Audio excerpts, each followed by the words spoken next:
So thank you for being here after video 1.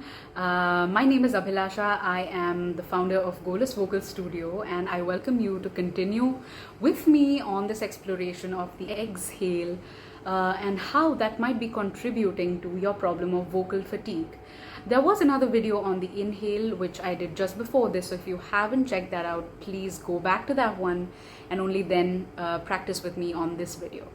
Okay, so let's talk about the exhale. As I was saying in the last video about how connecting that deep relationship with your lower body is a great way to unlock the throat and make sure it's open, we now want to explore the exhale a little bit.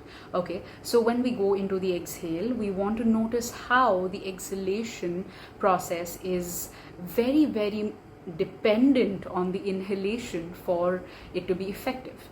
Okay, so I would first begin with, again, reinforcing this body awareness, noticing that you are on your sit bones. And again, if you haven't gone back to my first video, please do. There is also another detailed video on the sit bones that you will find on my channel, so please go back to that as well if you haven't already. Okay, so we're gonna find our sit bones. We're gonna imagine the zipping up all the way gradually. So the zipper starts from the tailbone and someone's zipping you up, so you think up from the sit bones. So you're being zipped up from the tailbone, the mid back, the upper back, okay, going all the way to the base of your neck, then the nape of your neck, and finally to the top of your head. And notice how this zipper restored my alignment. From here, I want you to try and pant a little bit, okay? Just like a dog. So we go, okay? I want you to get a sense for the sensations that you have in different parts of your body. So what are you feeling in the abdomen? You notice that the lower abdomen is going inwards. Similarly, do you feel any sensation in your back?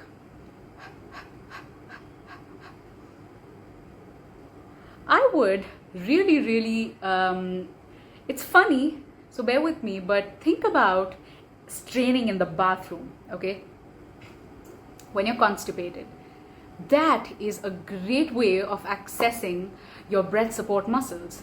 So I want you to, when you pant, before you get into that exercise again, strain your muscles a couple of times, pretty much like you're straining in the bathroom. And notice what parts of your back are getting activated. Okay, and now we want to look for a similar sensation when we pant. Might be a little different. You can also try on a more voiced sound like ha, ha, ha, ha, ha. Okay, the back starts to spring up. Same thing with the pelvis. Now, if you notice when I go, I'm getting slightly taller, so it's like a rocket.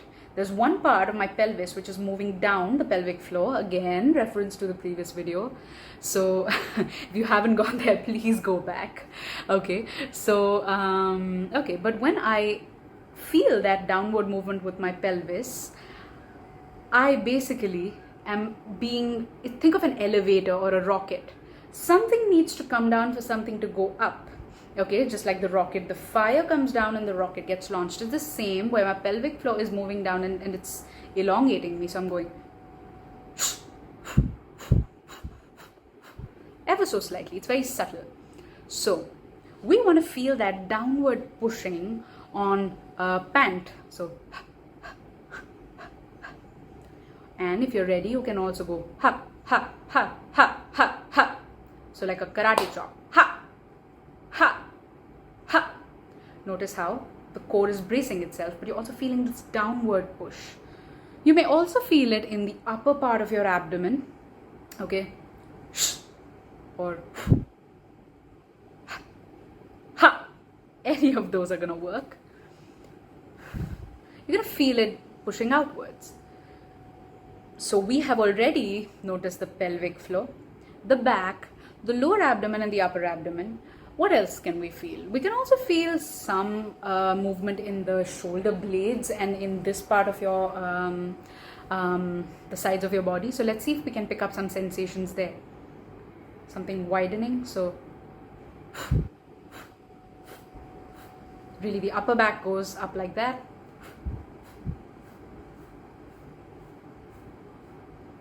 Okay, so when you sit and combine all of these things, you begin to feel, so the whole body is pulsating. And you can also use the karate chop sound there. Ha, ha, hu, ha, ha, ha.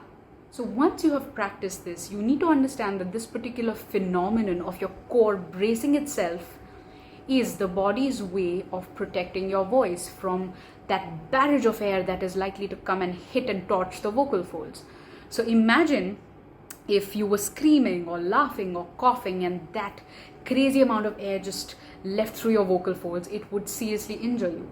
So this is the body's natural mechanism to protect you, and we are just taking advantage of that. This is not something new. It's already inbuilt in your body, and we're just throwing light on these processes, right? Okay, so now that you're here, I would encourage you to really tone the intensity down, and we're going to bring the exercise into a much gentler pant. Do you still feel your muscles working?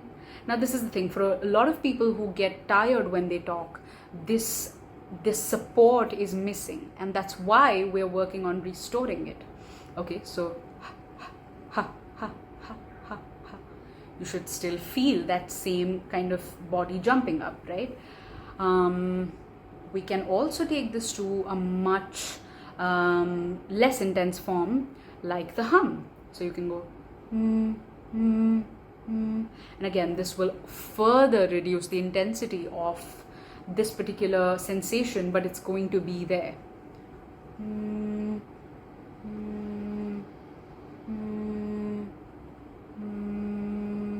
Okay, your body responds. It's already inherently there. We're not creating this. It is already there, and we're just beginning to notice it. So I want you to notice how the entire core stays engaged when you are producing any kind of voice, right? So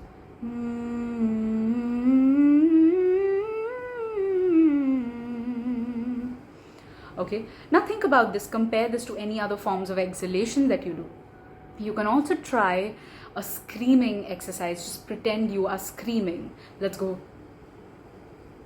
So I want you to try screaming "Twinkle, Twinkle, Little Star" with me on this fake silent yell, and notice how the core also likes to brace itself. So again, notice your abdomen, lower, upper, the sides, the hip, the back, the upper part of your back, right? All of these parts working in tandem. So let's scream "Twinkle, Twinkle, Little Star" really loudly, but without our voices. So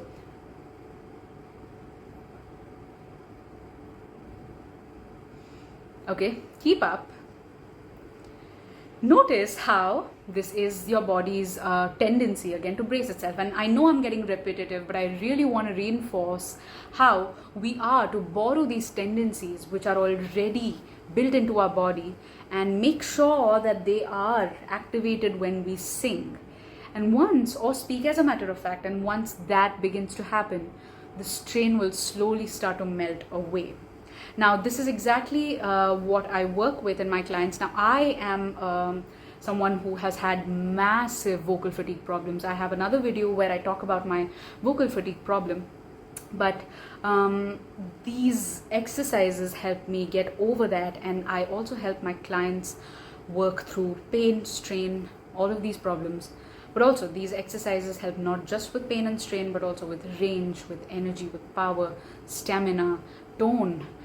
The list is endless. So if you want to develop a deep relationship with your body, or get to learn more about how your body is constructed, how it's designed, and basically learn how to use that design to your advantage to make sure that you have the most elevated voice that you've ever had until now, get in touch with me and I will be very happy to work with you.